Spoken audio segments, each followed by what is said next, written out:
We're just giving folks a few seconds just to join the session, and we'll be back with you very shortly.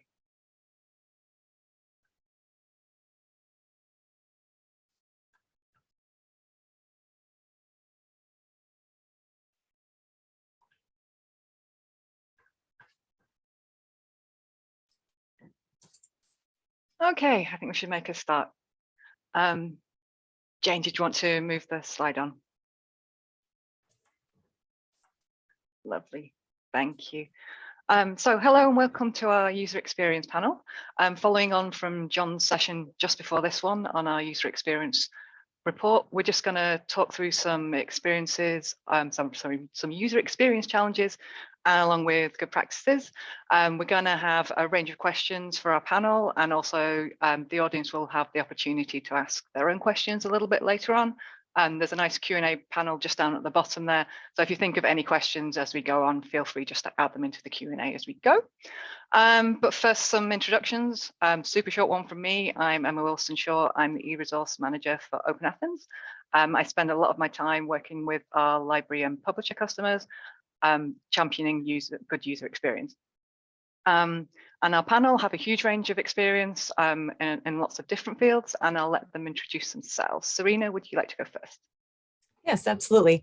I'm Serena Rosenhan, and I'm here today in my capacity as a UX lead for the Coalition for Seamless Access, which has worked really since 2017 on trying to solve the problem of getting users to the resources that they need, that they're finding maybe out in the wild. So happy to be here today. Thanks, Serena. Chandler, would you like to go next? Yes, I'm Chandler Christoffel. I'm a user experience librarian at the University of Georgia Libraries. I actually started as an instruction and research librarian at a science library for almost a decade, and then came into this role at UGA Libraries, where I actually have a pretty broad spectrum of things that I work with, from discovery tools to website to space and service UX. So a lot of the work that I have done in this area is kind of in that discovery UX area, especially getting us to look a little bit outside of our traditional walled gardens. Very happy to be here today and to talk to some other folks who are also interested in this work. Thanks, Chandler. And Ben, would you like to go next? Yeah, thank you very much. Yeah, so I'm Benjamin Perry. I'm head of UX at JISC. I've been working in UX for the last 8 years. I've kind of been in the kind of creative industries in and around design for the last sort of 20 years or so. And yeah, I'm joining the panel, kind of bringing my experience working on and managing UX projects across the work that JISC does in the UK. And yeah, really excited to be here. Looking forward to the session. Excellent, thanks, Ben. So should we dive in with some questions? First question we have is, what challenges have you seen with user access to e-resources? So we're thinking things around connectivity, access to equipment, or any kind of UX challenges you've seen. Don't know if Chandler, you might want to take that one. Sure, I can start us off a little bit. I would say there's a few challenges. One is actually within libraries cultures of acknowledging the degree to which users are often skipping the library portal. And so just kind of a reckoning with that reality and engaging in that and what that means for things like instruction and professional development, and how we frame some of our services and some of our UX work. I think on the user side, what I'm seeing is a lot of frustration with inconsistency and lack of predictability around these things. They might notice that publisher sites often allow them institutional access, but it's not consistent and it's not always predictable, which creates sort of additional frustration. And I think just a really practical growing trend is I'm seeing a lot of libraries no longer offer VPN access. VPN access often was like a traditional way of getting library resources off campus. And a lot of universities are moving away from that because it's just too hard to manage from the IT side. And I don't know to what degree that is, how widespread that is, but I think that, it's really easy to tell a user, just do it on the VPN with your off campus to create the on-campus experience. And without that that option, the off-campus experience is really inconsistent and hard to predict, and therefore still needs a lot of promotion and intervention on libraries' parts.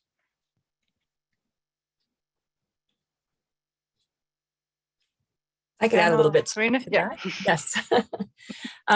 So I've been working in the publishing and scholarly research industry for 18, 19 years now. And some of the early research that we did, one of the things that we've seen is that it's such a complex ecosystem that users really have trouble understanding the relationships that they're encountering throughout that ecosystem.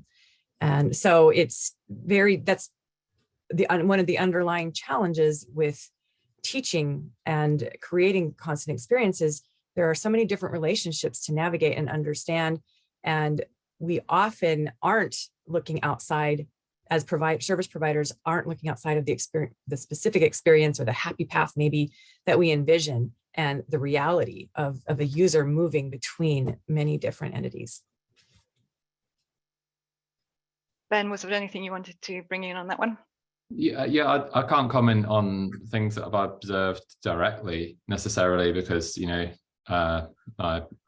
rest of the panel are far more able to sort of describe there. But I do think some of the things that they were talking about there ring true about, it's difficult when, users are put at the pain of organizational structures and the way things are, moving between different organizations or different publishers, and having to sort of navigate that themselves and understand the complexity of that. I think that's really, that's a challenge that I see across many different things that we're working on.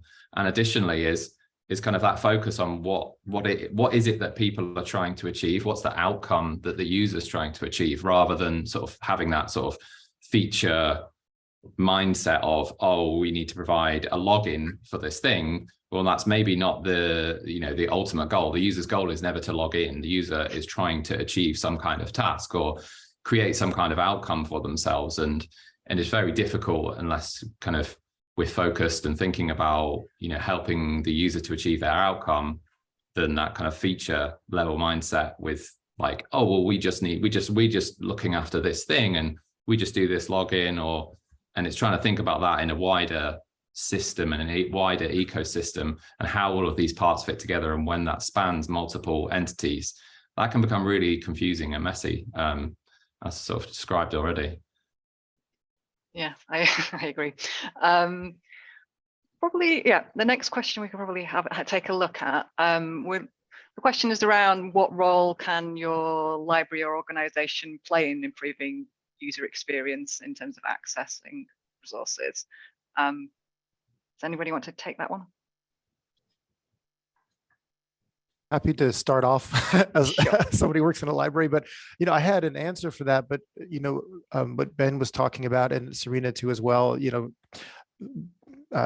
a little bit more holistically and more systemically, as opposed to kind of the specific features. I think that librarians are great stakeholders in this conversation, because we have the benefit of often seeing through our perch the user kind of go through these different pieces or layers of the ecosystem. So I think that the role of the library is that we're a great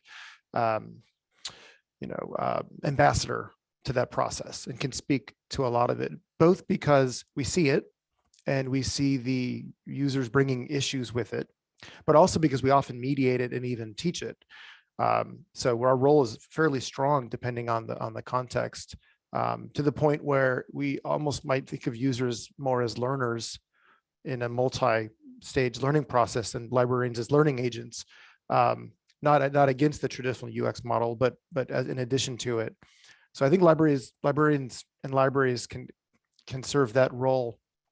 I also just think we could do a lot more of research on the user journeys and help kind of piece all that out. We've done work with personas and process and we've done a really good job with that as a profession when it comes to our own tools, like database work, libguides, instructional tools. I don't think we've done enough outside of our, in the sort of outer areas of our ecosystem. So I think libraries could could do a strong push research wise to expand their UX work into these areas outside their purview, on journal websites, Google Scholar, on Google, just kind of looking a little bit further out than they traditionally have. Ben or Serena, do you want to take that one as well? I can jump in. One of the opportunities I think that libraries has, and some of the research that my company's done over the years, we see a definite difference in users' experience when they have had library instruction, or faculty perhaps orienting them to particular resources to use for that class. The takeaway from that observation is that users benefit from orientation, from being guided through what the world that they're going to be engaging in. Once they have that orientation and a few keys to deciphering that, they can be pretty successful working through and understanding different sources and tools that they encounter. The challenge, I think, is how do you get that orientation to users? And are there new models, new opportunities? I think we have some opportunities or even challenges where a lot of the users' experiences goes through a learning management system in at least in the university, and we're talking about the learner use case. There's another layer there. In some ways, that learning management system kind of obscures the library to the user if they're not really paying attention. So I think a focus on understanding, it would be, in user experience, we love to say things should be so intuitive, we don't need to train anyone. And I do think that that is always a wonderful goal. But there are understandings of domains and orientation information that do make people much more successful. So we can bring that to users and keep up that mission. I do think that there's a huge benefit. Definitely. I'm going to move on to our next question because we have got quite a few. I was wondering, Ben, if you might want to take this one. What does good user experience look like? What, from your point of view, what's what is the best thing that you've been able to kind of see through to like a great experience? Yeah, that's the $1 million question, isn't it? What is good, and define good? I think it's really hard to define, but I think the best way that I've ever heard what is a good user experience is looking at it on a scale of extreme frustration to extreme delight, where you have frustration at the bottom and delight at the top, and then you have a bar of kind of neutral usability in the middle. And we can look at a user's journey through any task or through any system and look at the steps that they go through on that journey and talk to them and understand and observe where they are and what that experience is like for them, whether it's frustrating or it's delightful, and how far up and down that scale they are. And for me, a good user experience would be anything, a user experience that never gets under that kind of bar of usability. We never dipping into a point where it's frustrating or confusing. And neutral usability, I would say that is the minimum requirement, not good. But I think what do we mean by extreme delight is where the kind of the system kind of anticipates your needs in ways that you weren't expecting and kind of delights you, and you're like, oh, that was intuitive and that was really nice. Oh, it remembered the setting that I had last time and it preempted the search that I was trying to do, or it kind of delighted you in some way as you were sort of undertaking your task. And for me, it's really kind of going back to what we were saying before, is understanding that holistic journey, understanding all of the steps that the user takes to interact with a thing, and measuring it and really understanding where they are and making sure we are removing all those points of frustration from their journey. That for me would be what a good user experience would, how I would define a good user experience. Serena or Chandler, do you have anything to add? Maybe things that you've managed to change perhaps or improve?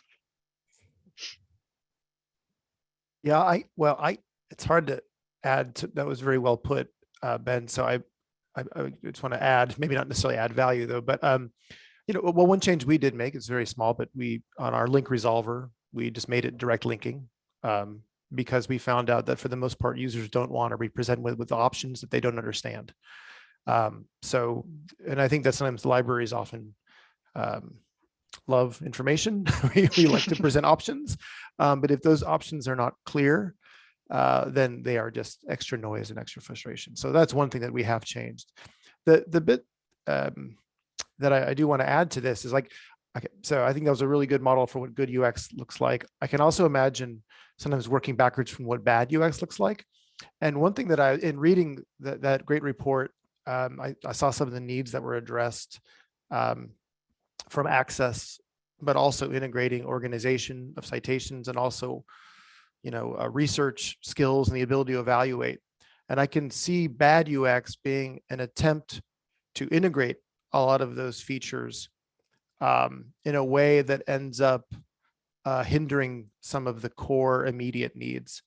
I just want to give an example. So we did a big diary study on browser plugins, because that's a big push that we have at the libraries here, is to promote a plugin to sort of say, install this plugin, and then for here on out, you probably don't have to worry too much about authentication and access. It should just pop up when you're on a journal site or on Amazon or something like that.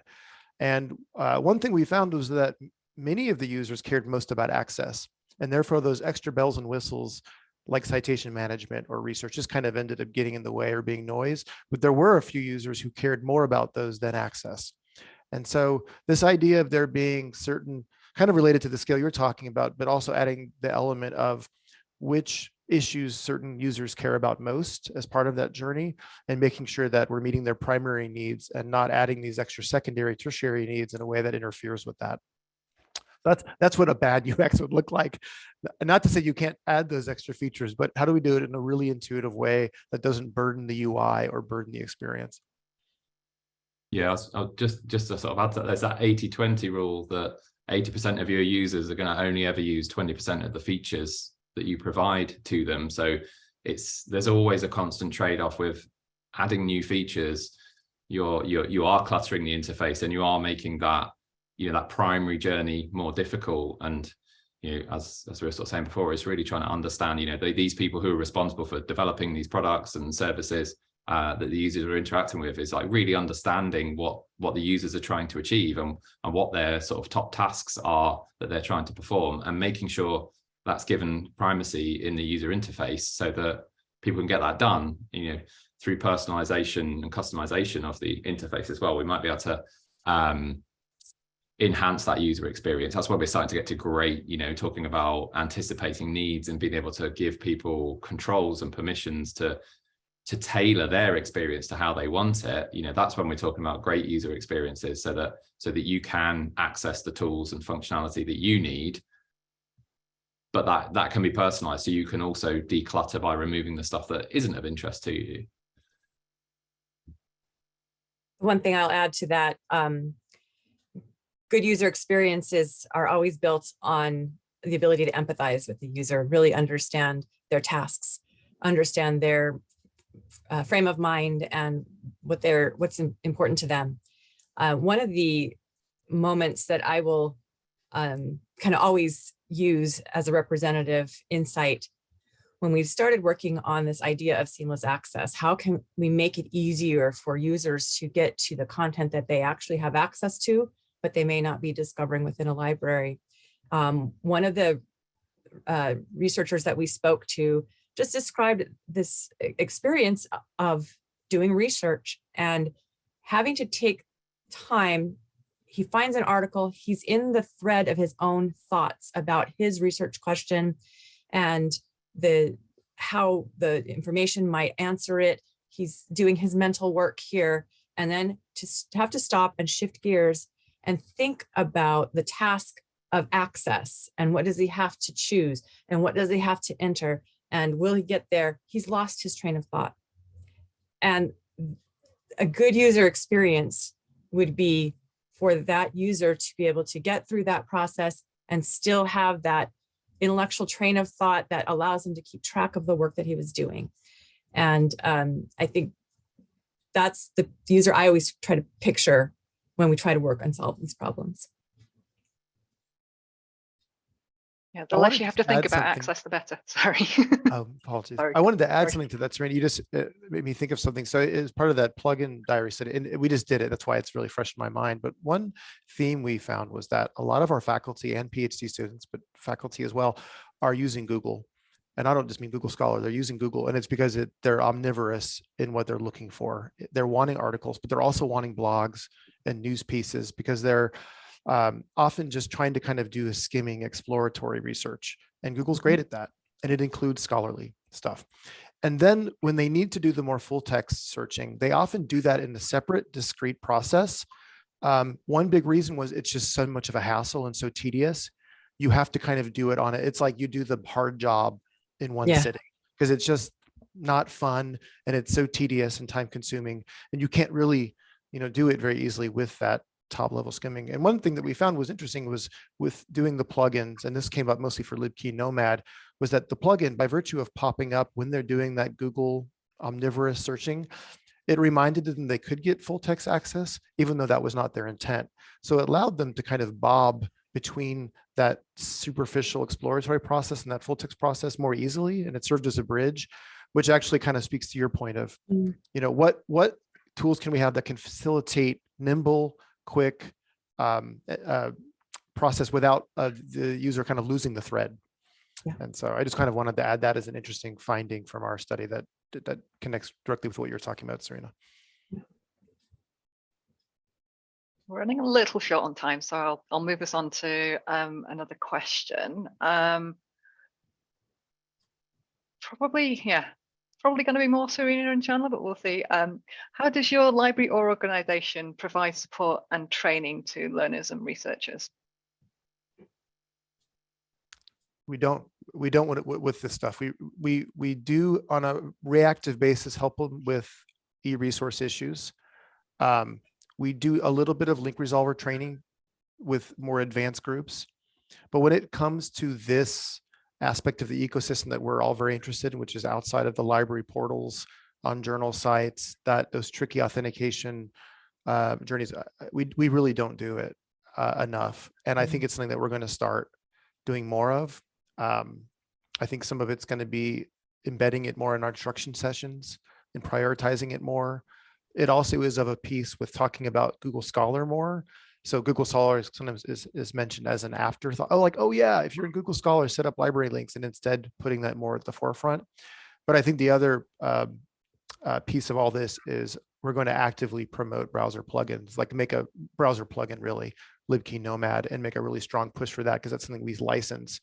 And then also try to do a good job of contextualizing when you might use one plugin versus EndNote Click or Google Scholar button, depending on your use case and your needs. But just doing a much putting a much stronger emphasis on this sort of outside of our walled garden kind of stuff. Serena or Ben, did you have anything to add to this one? I mean, the seamless access agenda really is to try to get users to take actions that move them through the process and get them finished with it. So we haven't really focused on sort of a direct education model. We don't see that as our purview, other than kind of that repeatable experience from site to site being the goal, so that it's familiar, there's confidence, and they can move through. So it's a little bit of a different, not an overt effort, but something that we're trying to build as we create common experiences. Okay, I'll shift us on to Well, probably got time for one or two more questions, I think. We have a question around how can librarians and publishers work together to improve things, so improve how users access resources, improve the user journey?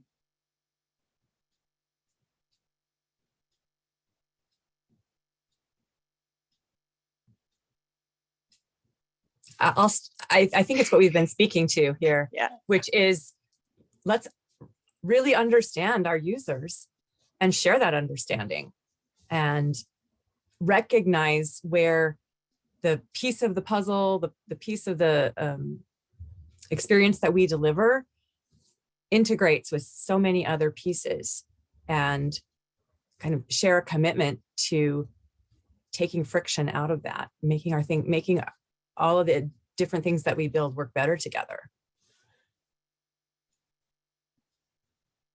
That's not a concrete answer, but I think it's an aspirational answer. Definitely. Chandler, anything you wanted to come back to on that one? Yeah, that's a great answer. I would just say, on a very practical level, working together to, libraries could help get access to their faculty and student populations, so that we can get this kind of more contextual, longitudinal data that can speak to some of these issues. I'm thinking like diary studies, interviews, more contextual inquiry, and helping kind of leverage the access that we have.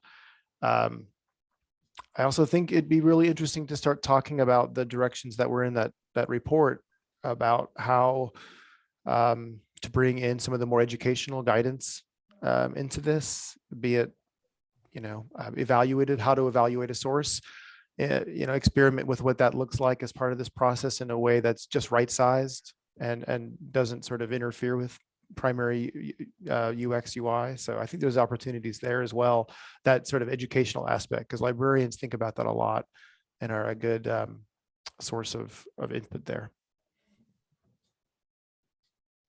Okay. Just have probably time for one more question. Where next? I think this is one everybody can answer. What are you doing next in the realms of UX and kind of improving things? Ben, would you like to start? Particularly around this sort of all the examples that we've been talking about today.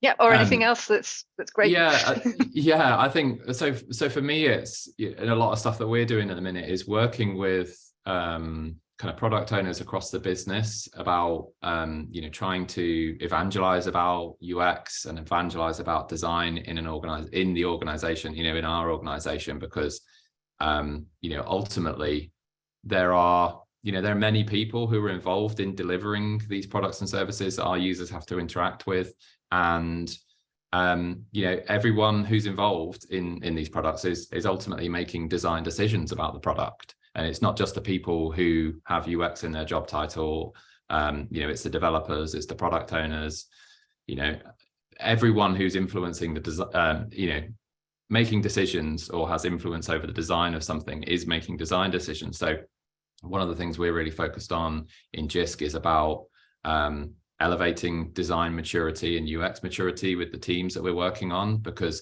if we can build design and UX literacy across the organization, even to a point where we've got teams that are fluent in design, right across the team, we are going to be much more in tune with our users and making better design decisions. Don't have to rely on a UX designer in your team to be the person who is being the advocate for the user, because everyone's become fluent with the user needs and user goals, and they can make some really good design decisions. And for us, that's our ambition, is to become much more design infused as an organization. So yeah, we're really trying to champion UX and design across JISC with all the teams that we're working with.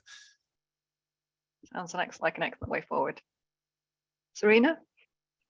Sure. So with seamless access, our purview has really been about how to communicate to users, as I mentioned before, what's the relationship that they have with the current publisher and site or an identity provider.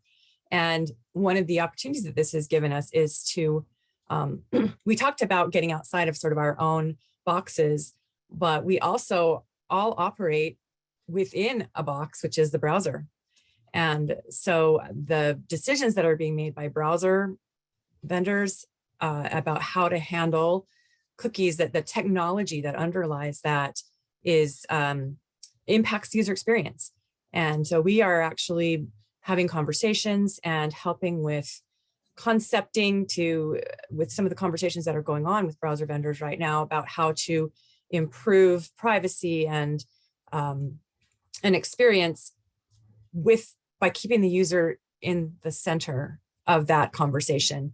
So a lot of the people that we are talking to are very much about the how, and we are working to be engaged in that process to have a vision of what that technology needs to deliver in the end for that user.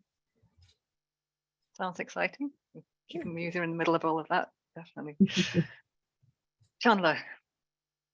Well, I guess I have two things. One is what we're focused on at UGA libraries in the near term, and and I feel like I'm kind of broken record here, but we're going to really focus on browser plugins, specifically libkey-nomad, as we license it.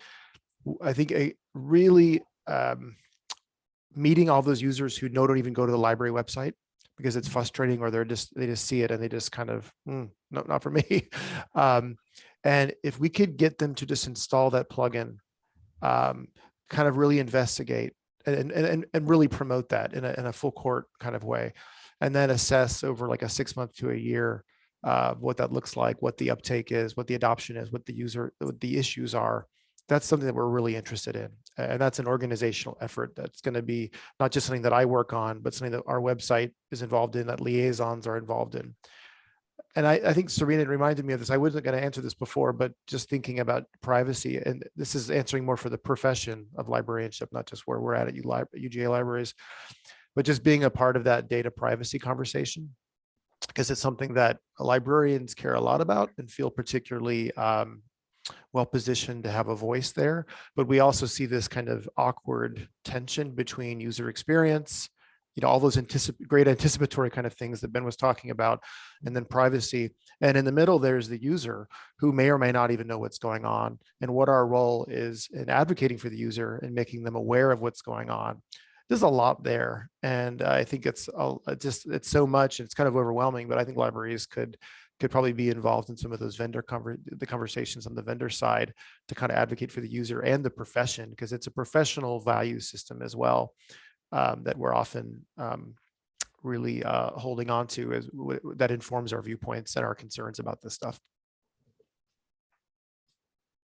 That's great. Thanks, Chandler. I think, oh yes, looking at the time, we should definitely move to the Q&A, and we've got a good range of questions for you all.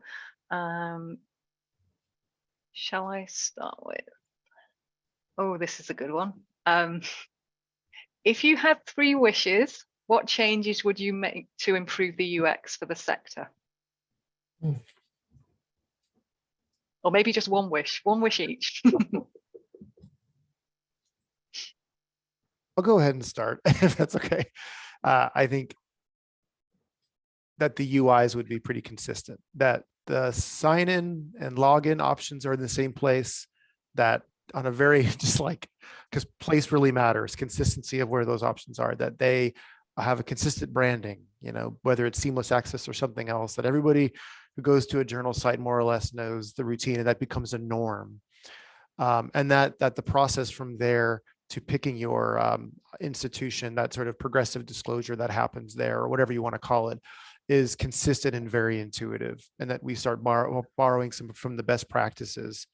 JSTOR is a great example. Sage also is a great example, but that we sort of start really, that vendors really start consistently doing this and adopting those best practices. I think that would help right away. And because I'm imagining as a former instruction librarian, I can teach it much more easily if I know what I'm saying is true most of the time. Any other wishes? I can tack on to that. My thoughts were going in a similar direction, and that was to work on increasing some of the standardizing the ways that these invitations are presented, for the purpose not of controlling things, but for the purpose of creating trust. One of the things that the research study presented was the need to help evaluate sources and how relevant they are because of the ways that we know people are finding now and casting a very wide net using many approaches. I think that a consistent, reliable pattern of access will help reinforce and send a message of trust about that resource. Definitely. Yeah, and I would just say, still thinking about this, we've talked a lot about kind of features and technology and kind of process and stuff here, and it's really easy to get caught in that stuff because that's the reality of what people need to do day to day. But I think my wish would be that people fall in love with the problem, not the solution, because that's really fundamental to the core of what we're talking about here, is like really trying to understand what problems we're trying to solve and outcomes users are trying to get to. So yeah, if we can fall in love with the problem and not fixate on the solution, I think we'll get a lot further. Definitely. Shall we try another question? Okay. Possibly one more for Ben, but we'll see. Do you use data to measure the user journey? And if so, do you put more weight on it than the more subjective feedback you might get? Yeah, we do. We should always be looking at some kind of metrics. Broadly, there's sort of three camps of metrics that you can look at. So you have like attitudinal metrics. So do you like this thing? Yes, no. There's behavioral metrics, which are, more your analytics type tools, which, so yeah, attitudinal stuff will be stuff like customer effort scores, customer satisfaction, net promoter type, things like that.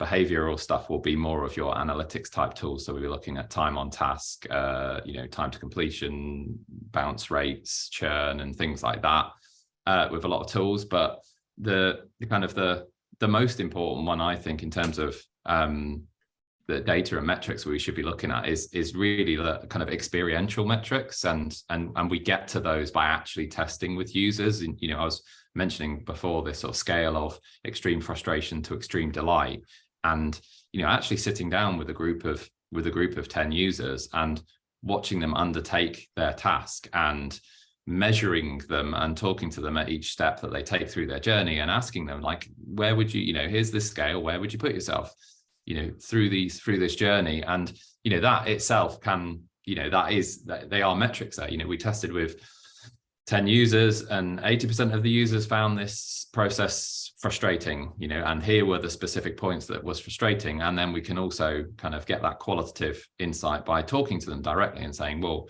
what was it that was frustrating? We have direct observation. I think the issue with kind of a lot of the behavioral metrics and things that we might look at are, there's a lot of inference in there. Like, we don't know exactly why users, chose that path or clicked this button or spent however long they did on a task. We assume intent often. So I really think, yeah, we are definitely using metrics as much as possible. And, that really is going to be the way that we validate whether or not, changes that are made and things that are put in place are effective. We want to see those metrics, go up or down, but we need to ensure that we understand what we're doing and set a baseline and then go out to make improvements.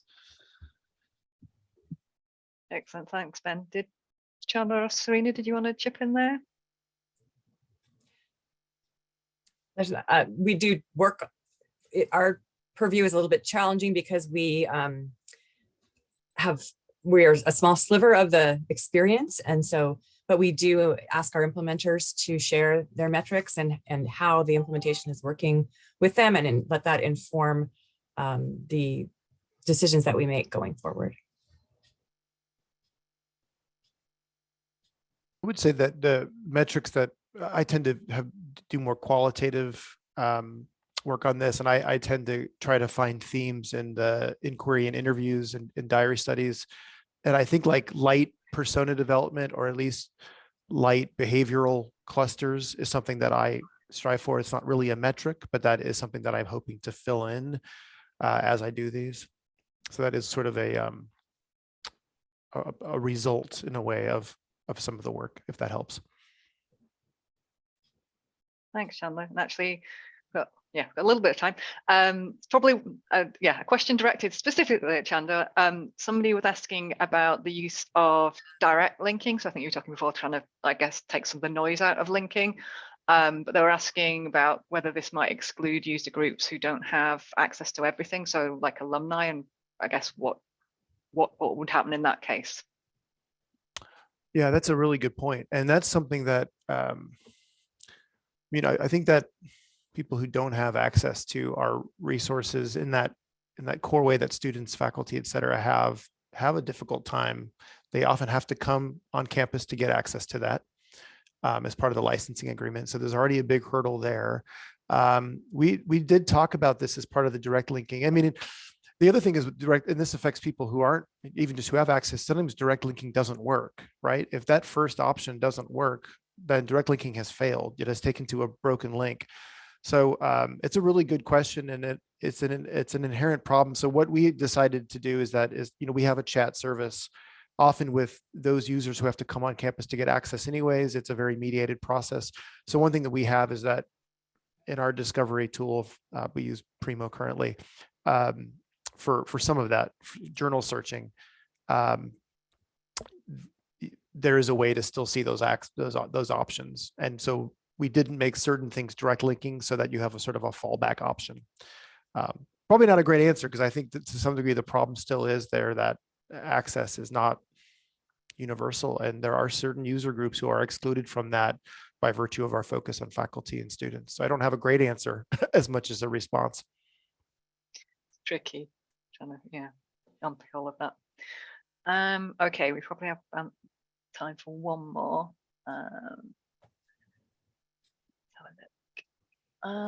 Probably one for Serena, maybe. When platform providers, or I guess large publishers, consider a UX journey, do you think they consider the journey before arriving there, I'm assuming, to their platform, or just focus on what they're able to control? I think we all think about it. Obviously, I can't really speak for what others do, right?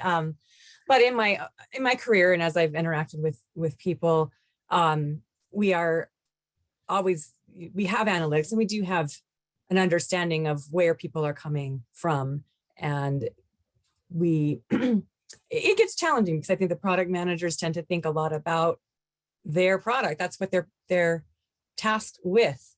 As user experience people, we really think through where are they starting and what do they bring with them.